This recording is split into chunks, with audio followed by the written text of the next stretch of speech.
guys, and welcome to this week's edition of Behind the Frame.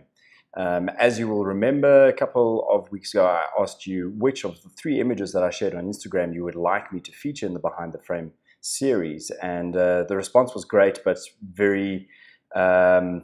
very broad in terms of which images you guys wanted to see. So I decided to use all 3 of them. Last week was the black and white hippo photograph. This week is the 2 palms and the stars in the background. And then next week, we're going to be looking at the final image in the sequence, and we'll keep that as a bit of a surprise for you. But moving right into this, astrophotography is a fantastic thing to play with when you're out in the field.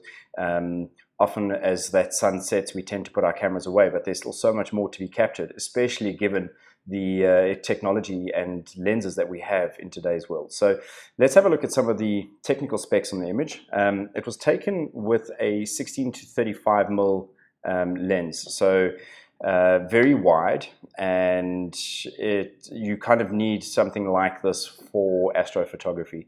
24-70 I often find is just too tight, so 16-35 very wide. The most important variable here is the maximum aperture of f2.8. Now you'll know that when we talk about f2.8, we're talking about a large opening, and that just sucks in light and really does make the image. It also means that you're able to shoot at a lower ISO than you normally would if your maximum aperture was at f4. So it's not to say that you can't shoot this sort of scene if you don't have a 2.8 lens. You would just have to use a higher ISO to compensate for the reduced amount of light that's falling through onto the sensor. So ISO 1600, fairly sensitive to light. And then in terms of the duration, 20 seconds. So normally you want to keep this around about that 20-second mark. You don't want to go any longer. You're going to start to get a little bit of movement. And then one of the most important things is generally when you're photographing the stars and the Milky Way and that sort of thing, you want to use manual focus. So you'll manually focus the lens to infinity, and that will give you nice detail and clarity. So now if you have a look here, you'll see that we haven't really got the stars sharpened in focus. The focus is really on the palm trees, and that was part of the intent here, because this was actually taken in camp. So this was taken in Chitabi camp during our Botswana Wilderness Safari, and the lights that were illuminating these palms were from the walkway around the camp. So this was right in camp in the evening, very easy. A little bit of artificial light coming through from very tiny lights that are on the walkway, but it just goes to show, when you increase your ISO to a value of 1600 and you leave the shutter open for 20 seconds, just how sensitive to light the camera is. And so we've got ambient light from the pathway lights filling up the palm tree, and then the dark sky in the background. The focus is on the palms themselves. And yeah, that's pretty much it. So what we're going to do now is we're going to start to dive into the shot. In fact, before I go there, here's a bit of a recipe. If you're looking to start your journey into astrophotography, you can use the following recipe to start your image, and that will be a starting point. If you want to make the image brighter, you can increase the ISO, is generally the best way to do it. Or you can reduce the shutter speed and make it even slower. If you find that the image is too bright, you're going to do the opposite. So you're going to decrease the ISO or increase the shutter speed. Increasing the shutter speed will always result in a sharper image. So you don't really want to have too long an exposure, otherwise you're going to start to get some movement in those stars. So from an editing perspective, first things first, we're going to do some lens corrections here. So we're going to go down to our lens corrections panel, and we're going to remove chromatic aberration and profile corrections. And what you'll find straight away, biggest thing, is a bit of distortion and some vignetting that takes place. So now we've corrected that. Chromatic aberration is probably not going to be too much here. That's really when light is being bent on the edge of a subject. A lot of time in sunset shots, you'll see it where you get almost like a little orange halo sitting along the side of your image. Not too much of an issue here, but certainly no harm in doing it either. Right.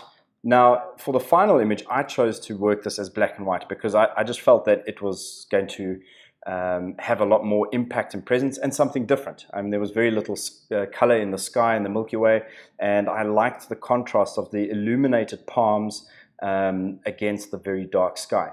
And so just a straight up black and white conversion here gives us a starting point. Obviously, if we drop the shadows, you'll see that those blacks, which started off a little bit more gray, have already become a little bit darker, which is good. That's what we want. we're going to start to pull our blacks down a little bit, and you see that that starts to look quite good. We're going to stretch out the whites, and obviously we're working more on these palms over here with that. And you'll also see that the highlights in this kind of an image are going to be in those palms. Now we want to try and protect some of those, but we also want some contrast. So if we drop those just a touch over here, I think now we're starting to bring back some detail into those areas of the palms. Clarity and dehaze. Now we're going to be quite aggressive on this one because I want that sky to really come through. And with the dehaze filter here, we're also going to get a little bit more contrast back into the scene. So I'm going to be a lot more aggressive than I usually am with those sort of scenes. So you can see there, just a quick before and after, really starting to punch quite nicely. Again, contrast into the tone curve here. Now, this is where we've got to be careful because we don't want to increase too much of the lights because we're going to start to lose detail in these palms over there. And then the shadows, this is where we're really going to be able to get a lot more contrast and make sure that that sky is really nice and dark. And the highlights, I'm going to lift those just a touch. Now, from a color perspective, if we go back to color, that's what we're kind of looking at, which is also not bad. You know, you kind of got the greens and the yellows against the blues, but I like the contrast of this black and white image. Now, in terms of color in this image, we're working with greens and yellows mainly on and being able to manipulate these palms. So if we go down to our black and white mix, you can see here just how much more control we have with these colors, and you can see very quickly where the yellows are and where the greens are. And in terms of protecting some of the detail in here, I think what we're going to do is we're going to try and bring down the yellows and maybe just bring down those greens just a little bit. And then we've got a nice contrasty image without losing any of the detail. We can now come back in here. I'm just going to lift those whites just a touch more, add a little bit more contrast to the scene. And then on our detail panel, we're going to come down here and mask and sharpen as always. Now, we're kind of wanting to look at these edges around there, and we're going to mask out to something along those lines. Those edges of the stars, we can assume quite safely that those will be sharpened quite nicely, and that's pretty much what we're wanting to achieve out of this exercise. And so we're just going to bump that sharpening up a little bit more. In noise reduction, ISO 1600, we're probably not going to pick up too much noise in here, but we'll just apply that just to slow that down just a touch. And I think that is just about it.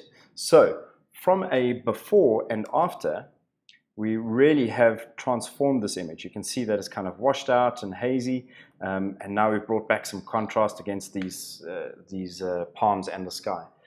So one of the things, you know, really the recipe for astrophotography is not that difficult to master.